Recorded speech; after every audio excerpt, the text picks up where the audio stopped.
Se trata de una mujer que posee el tétrico récord de ser una de las asesinas en serie más prolíficas de la historia. Preparen ajo, crucifijo y estacas, porque hoy vamos a adentrarnos en la vida de la condesa Elizabeth Bathory, apodada despectivamente como la Condesa Sangrienta, a quien se le atribuyen ni más ni menos que las muertes de 630 jóvenes de entre 9 y 16 años. A todas las vació de sangre en pos de un propósito que la obsesionaría hasta el día de su muerte: la juventud eterna. Antes de comenzar les pido por favor que dejen su like, se suscriban si todavía no lo hicieron y activen notificaciones. Les recuerdo que pueden ver este y otros videos tocando el botón que dice unirse aquí debajo, eligiendo la membresía número 2 Maestro Oscuro y luego dirigiéndose a la pestaña Comunidad. Comencemos.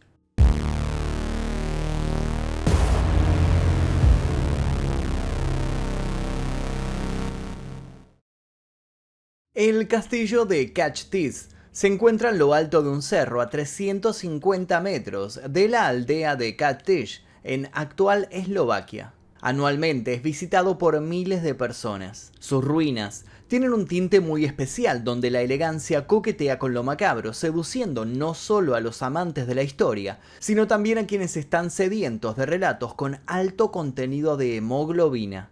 Y es verdad que el castillo tiene un prontuario más que interesante.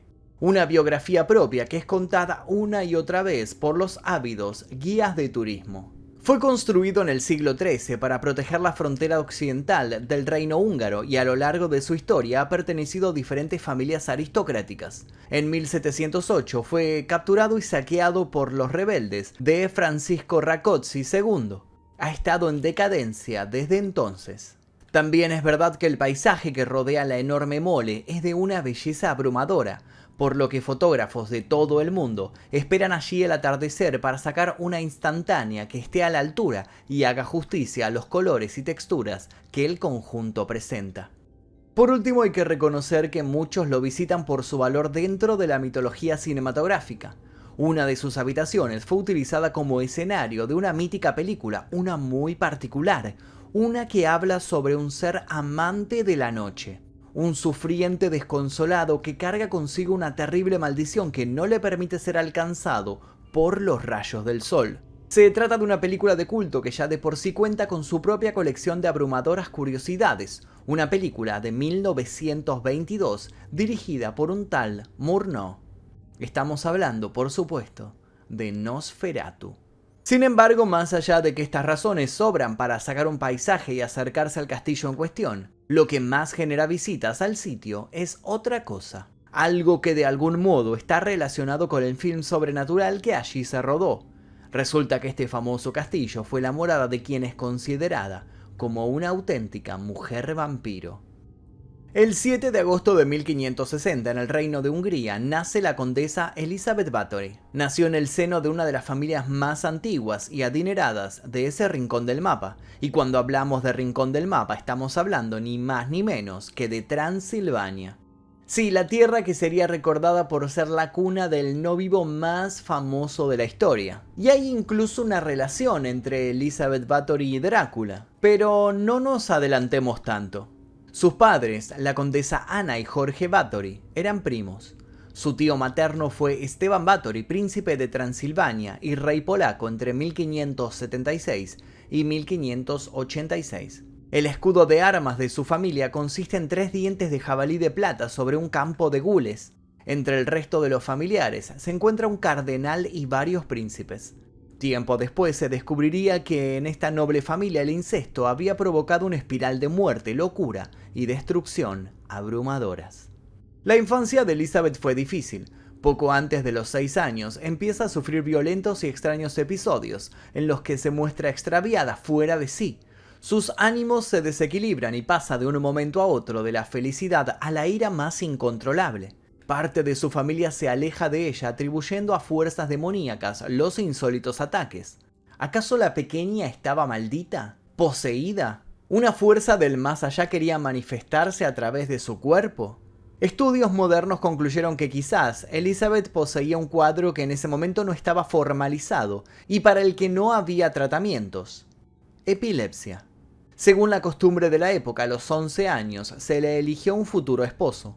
En este caso, el barón y luego conde, Francisco Nasdasdi, 5 años mayor que ella. Francisco, a su vez, era su primo. Sin poder objetar al respecto, Elizabeth se trasladó al castillo de los Nasdasdi, donde comenzó para ella una odisea. Su suegra Úrsula se encarga de hacerle la vida imposible, subestimándola y menospreciándola. El fuego interno de Elizabeth vuelve a encenderse. Desea ser dueña de un futuro que a la vista de todos se le es arrebatado por su condición de mujer en una época donde los privilegios eran solo para los hombres. Sin embargo, insiste y logra que se le asignen varios tutores. Ante la mirada de odio de Úrsula, recibe una educación excepcional. Llega a hablar húngaro, latín y alemán, a diferencia de la mayoría de los nobles casi analfabetos. Si bien su temperamento sigue sufriendo de altibajos y parece propensa a perder los estribos, da la sensación por esa época que su hambre intelectual logra aplacar a la bestia que habita en ella. Sin embargo, un oscuro episodio la tiene de protagonista. A los 13 años, la joven Elizabeth quedó embarazada de uno de los mozos empleados en el castillo. A pesar de que Francisco no tenía más de 18 años, fue contundente con el castigo hacia el joven. Hizo que lo castraran y acto seguido que lo tiraran a los perros hambrientos, que lo devoraron mientras gritaba de dolor. Acusada de deshonra y por pedido explícito de Úrsula, Elizabeth fue llevada a otro castillo, escondida de todos, donde dio a luz en secreto. Luego se hizo desaparecer al bebé y se dejó a la mujer otros meses encerrada, a modo de castigo. Nunca quedó claro si la relación de Elizabeth con el criado fue consensuada o se trató de un abuso. Algunos biógrafos señalan que ese fue el indicio de la promiscuidad sexual de la chica. Otros remarcan cómo las injusticias ejercidas sobre ella empezaron a tornarla más y más terrible. A sus 15 años, el 8 de mayo de 1575, ella y Francisco se casaron en una fiesta con más de 4.500 invitados. Elizabeth, entrenada para mentir, finge felicidad y dicha mientras exhibe sus vestidos y reliquias. Por ese entonces, su belleza obnubilaba a todos. Pero el matrimonio, aunque recientemente consumado, rápido tambalea. Y es que Francisco y Elizabeth tienen escasa vida en común. El muchacho pasa meses, a veces años, combatiendo entre las muchas y frecuentes guerras territoriales. Elizabeth de nuevo se siente atrapada. Es entonces cuando empieza a desarrollar un particular hobby que de algún modo salva su relación. Por esa época, Francisco y Elizabeth descubren una pasión que los une a pesar de la distancia. Empiezan a compartir extensas cartas que lejos de ser de amor, poseen un macabro contenido.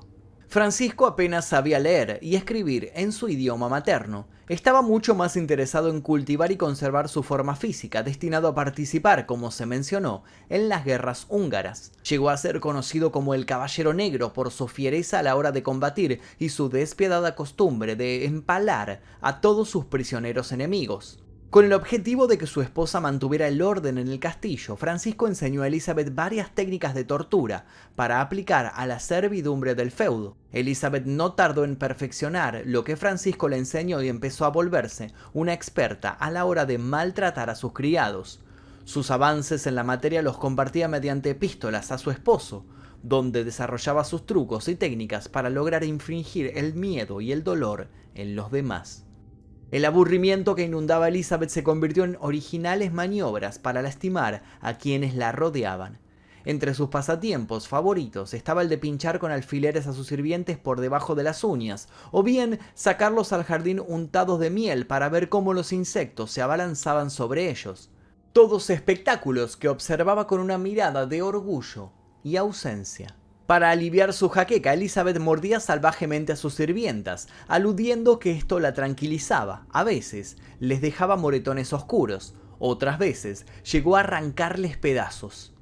Este atroz sadismo mantiene unida la disfuncional pareja y en 1585 Elizabeth da a luz a su primera hija, Ana. En los siguientes 9 años llegan Úrsula, Catalina y Pablo, único varón de la estirpe.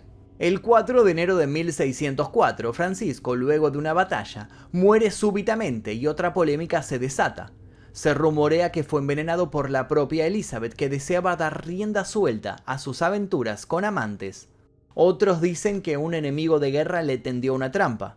Sí se sabe que Elizabeth, de 44 años, queda viuda y es entonces cuando en ella se produce un aterrador cambio. Las torturas a sus sirvientas habían sido apenas la antesala a lo que estaba por suceder. Librada de sus obligaciones maritales, lo primero que hace Elizabeth es enfrentarse a su suegra Úrsula y a todos sus parientes. Los echa del castillo sin mayor explicación. Del mismo modo, ordena que todos los criados y sirvientas sean confinados a sótanos. Es su forma de prepararlos para la pesadilla que los espera. La condesa se dispone a sacar de su interior el instinto salvaje hasta ahora reprimido. Mientras evalúa cómo proceder, da una vuelta alrededor del castillo y se encuentra con una anciana decrépita que le pide ayuda. Elizabeth se burla de ella y la anciana escupe a sus pies, anunciándole que ella también padecerá el paso del tiempo. Esas palabras se clavan en Elizabeth como un puñal. De pronto su maldad se pone en pausa y otra obsesión se hace eco en su interior. ¿Cómo evitar la inexorable llegada de las arrugas y la debilidad en el cuerpo? Se mira en el espejo. Su belleza sigue vigente, pero sabe que no por mucho tiempo. Elizabeth empieza a mostrarse deprimida, pensativa, hasta que ocurre algo que cambia para siempre su vida, y también la de su entorno. Una noche cualquiera, una de sus sirvientas la estaba peinando y sin querer termina tirándole del pelo. Elizabeth, sin escrúpulos, la golpea por el accidente. Al hacerlo, la sangre de la muchacha la salpica. Elizabeth primero se muestra asqueada, pero luego tiene una revelación. Está convencida de que la porción de piel que fue tocada por la sangre ahora está más suave. Se da cuenta que la respuesta a sus incógnitas siempre estuvo ahí. Si no quiere envejecer, necesita sangre joven. Sin dudarlo, Elizabeth invita a vivir al castillo a Dorotea, una bruja que habitaba los bosques y que llevó consigo sus conocimientos de magia y rituales satánicos, además de docenas de gatos negros. Por esa época, la condesa también se armó de un séquito de alquimistas. Para demostrar su teoría, Elizabeth manda a buscar a la sirvienta que tuvo la mala suerte de enredar su cabello en un peine y pide que la degollen ahí mismo. Luego da la orden de que vuelquen su sangre en un balde. Acto seguido, se desnuda y vuelca esa sangre sobre ella. Se siente poderosa, vital, llena de energía, ríe a carcajadas. No mucho después circulan rumores cada vez más insistentes. Algo siniestro sucede dentro del castillo, se anima a denunciar un pastor protestante. Elizabeth estaba completamente descontrolada, quería sangre, pero no solo eso, estaba dispuesta a conseguirla de los modos más originales y depravados. Sus víctimas son mutiladas, quemadas, golpeadas, humilladas. La condesa incluso manda a construir artilugios de tortura que son toda una innovación e inspirarían al futuro. Entre ellos, una jaula esférica con las paredes llenas de pinchos que se elevaba gracias a un sistema de poleas, balanceándose en el aire con la víctima dentro. En adelante los rituales se multiplicarían. La sangre nunca era suficiente para mantener su excepcional figura.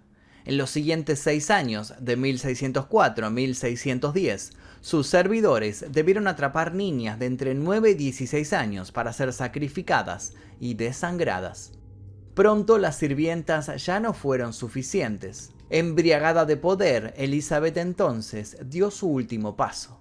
En 1609 Elizabeth tomó niñas y adolescentes de buenas familias con la excusa de educarlas y adiestrarlas en el oficio de damas de compañía, excusa ideal para usarlas como nueva y fresca provisión de sangre. Pero ¿dónde enterrar tantos cuerpos? El pastor se negaba a enterrar en tierra sagrada personas que no pertenecieran a la nobleza. Elizabeth tuvo que ser ingeniosa también en los modos en los que se deshacía de los secos cadáveres.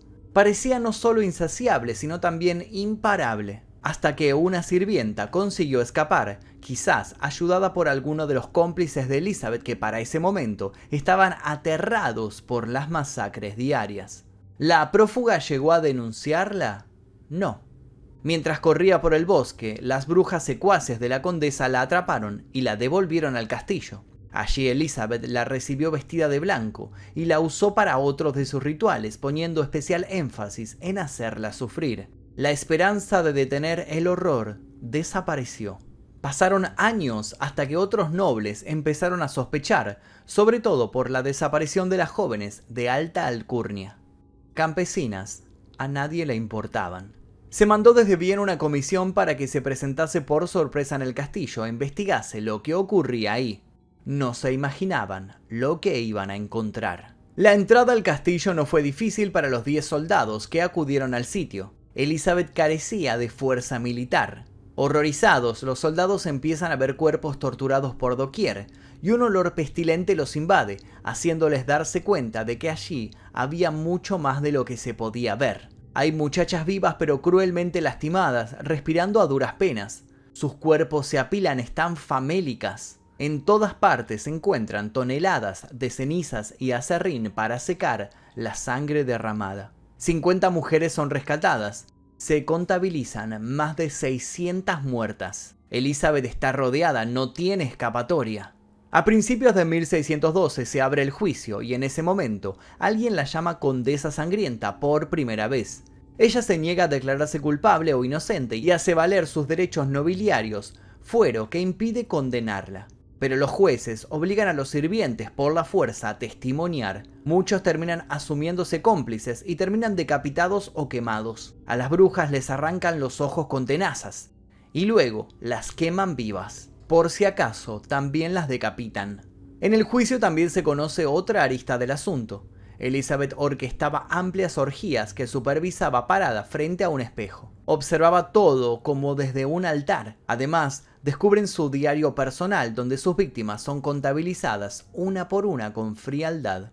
Conclusión: las evidencias eran abrumadoras y el rey Matías II pide decapitarla. Sin embargo, lo convence para que los bienes de la mujer sean confiscados, pero que se la condene a prisión. ¿Y dónde la encerraron? Sí, en su castillo. Fue ubicada en uno de los aposentos, luego puertas y ventanas fueron selladas. Se dejó apenas una pequeña abertura para pasar la comida. Ese fue el fin de sus matanzas, pero luego su historia sirvió para sacar a relucir su árbol genealógico. Un árbol con raíces un tanto podridas. Y es que Elizabeth no fue la única Bathory atormentada por la locura. A mediados del siglo XI, el clan de los Gutkeled llegaba a la gran llanura húngara desde Alemania. Su origen era tan antiguo que se pierde en la noche de los tiempos, aunque se especula que podrían provenir de los restos del Imperio Romano. De todas las familias nobles descendientes de este clan, la familia Bathory fue la más sangrienta, incluso más que la mayoría de las noblezas centroeuropeas, lo que ya es mucho decir. La leyenda de la familia se remonta a su fundador, Vitus Bathory, que habría sido premiado por el ilustre apellido y las tierras que lo acompañaban tras derrotar y ejecutar al dragón que habitaba las marismas del condado de Heves, al norte del país. A partir de ahí la historia de la familia es una escalada de violencia. Itzban Bathory V, sin ir más lejos, encabezó un ejército destinado a ayudar a Vlad III a reclamar el trono del Principado de Valaquia, en Rumania. Vlad III, sí, quien pasaría a ser conocido como Vlad el Empalador, el mismo que inspiraría a Bram Stoker para darle vida a Drácula. La violencia sigue en el ADN de los Bathory. Se habla de pactos satánicos, de traiciones internas repletas de muerte. Solo para citar algunos ejemplos, András Bathory, cardenal de la Iglesia Católica, fue asesinado el 31 de octubre de 1599 en la cima de un glaciar de un hachazo. Otro Bathory se volvió tan loco que no distinguía el verano del invierno y mandaba a arrastrar trineos por la tierra seca. Clara Bathory, por su cuenta, muy aficionada a practicar el sexo tanto con hombres como con mujeres, asesinó presuntamente a 4 maridos antes de que el último le cortase el cuello, tras atraparla con un amante, no sin antes hacer que la violara toda una guarnición turca. Clara habría sido en teoría la responsable de iniciar el camino de la depravación de Elizabeth. Y por supuesto la lista continúa, pero ¿qué pasaba? ¿Estaba maldito el clan? ¿Se trataba solo de sanguinarios empedernidos? Solo queda claro que en la Condesa Sangrienta lo peor de la genética de la familia se conjugó para crear a la representación absoluta del mal. El 21 de agosto de 1614 un carcelero vio a Elizabeth por la pequeña abertura de su celda. Estaba en el suelo y boca abajo. Estaba muerta. Tenía 54 años. Hasta ese entonces pocos le habían vuelto a ver el rostro. Se mantenía siempre entre sombras. La leyenda cuenta que al momento de sacarla de su prisión parecía más joven que cuando había entrado en ella. El pueblo impidió que fuera sepultada en la iglesia local y también en tierra sagrada. Su cuerpo terminó en la cripta de los Bathory en Exed, noreste de Hungría, el lugar de origen de la dinastía. Su nombre fue prohibido y sus documentos terminaron sellados hasta cumplido un siglo de su muerte. Sus diarios nunca se encontraron, o eso se cree. Hay versiones apócrifas dando vuelta por viejas bibliotecas. Hoy en día hay en el castillo de Cáchtice, castillo con el que comenzamos esta historia, una polémica estatua en su honor. Existen por supuesto teorías que desmienten la versión oficial y que afirman que todo fue un complot urdido para hacerse con las valiosas tierras de una viuda que no contaba con protección alguna. Si bien Elizabeth Bathory no alcanzó esa inmortalidad que deseaba, igual de cierto es que sus crímenes inspiraron libros, películas, temas musicales y videojuegos, por lo que de algún modo podemos asegurar que su figura al día de la fecha sigue vigente. Quizás esta noche, sin ir más lejos, se pasee por las pesadillas de algún desprevenido. Y hasta aquí el video del día de hoy, espero que les haya interesado la historia de la condesa Elizabeth Bathory. Les recuerdo que si quieren ver este video sin censura, sin publicidad y 24 horas antes que el resto, tienen que tocar el botón que dice unirse aquí debajo, elegir la membresía número 2 Maestro Oscuro y luego dirigirse a la pestaña comunidad. Le agradezco a todos los miembros del clan Mephisto, que no son los miembros del clan Bathory, pero no están tan lejos de serlo, porque gracias a ellos es que podemos realizar este tipo de videos que son continuamente desmonetizados, ocultados en las sugerencias de YouTube, dejan de ser notificados y le suceden un montón de cosas, así que gracias a ustedes es que podemos realizarlos. Sin nada más que decir, les dejo un par de recomendaciones para que sigan haciendo maratón y yo me despido. Mi nombre es Magnus Mephisto y esto fue La Historia Real. Adiós.